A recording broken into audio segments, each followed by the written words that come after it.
चुड़ैल की हवेली। एक समय की बात है, शहर से कुछ दूरी पे एक पुरानी हवेली थी। उस हवेली में कोई नहीं रहता था। काफी समय से वो हवेली बंद पड़ी थी।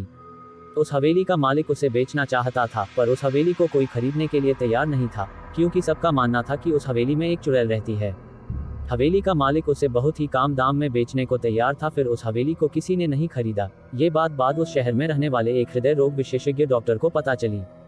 चूंकि वो एक महान डॉक्टर थे और उन्हें भूत प्रेतों में विश्वास नहीं था, और वो हवेली बहुत ही सस्ते दाम में मिल रही थी, तो उन डॉक्टर ने उस हवेली को खरीद लिया। हवेली काफी बड़ी थी और बहुत सुंदर थी, इसलिए उन्होंने हवेली की सफाई और पोताई करवाई और वहां रहने चले गए। उनका कोई नहीं था, इसलिए वो वहां अकेले ही रहते थे। हवेली में जाने से पहले उन्होंने गृह प्रवेश के लिए पूजा पाठ भी करवाया था, जिसमें बहुत लोग आए थे, पर किसी को ऐसा डर का एहसास नहीं हुआ। कुछ दिन बीत जाने के बाद एक रात जब वो अपने गार्डन में बैठे थे, तो किसी महिला की दर्द से तड़पने की आवाज आई।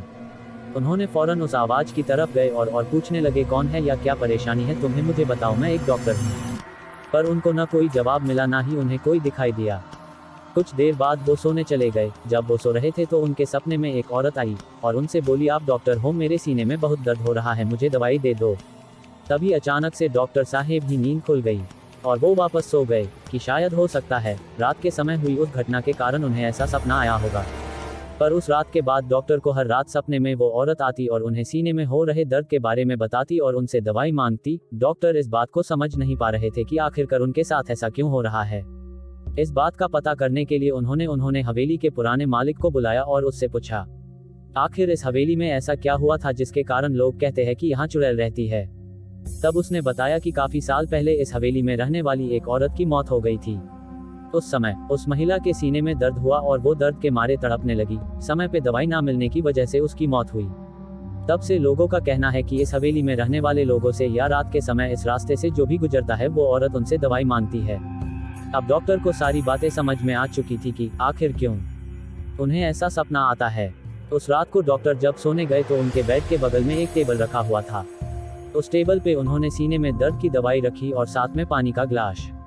उनके सोने के बाद सपने में फिर से वो औरत आई और डॉक्टर से बोली, आपका बहुत बहुत धन्यवाद, आपने मुझे दवाई दे दी, अब मैं मुक्त हूँ और यहाँ से जा रही हूँ। तभी डॉक्टर की नींद खुली और उन्होंने देखा कि वहाँ दवाई नहीं थी और पानी का ग्लास भी खाली था। ये सब देख के डॉक्टर समझ गए कि उस औरत की इच्छा पूरी हो गई है। इसके बाद डॉक्टर वहाँ कई सालों तक आराम से रहे। ना ही उनसे वो और दवाई मांगने आई और ना उन्हें कभी ऐसा एहसास हुआ कि कोई और भी उनके साथ इस हवेली में रहता है। चुड़ैल की कहानी।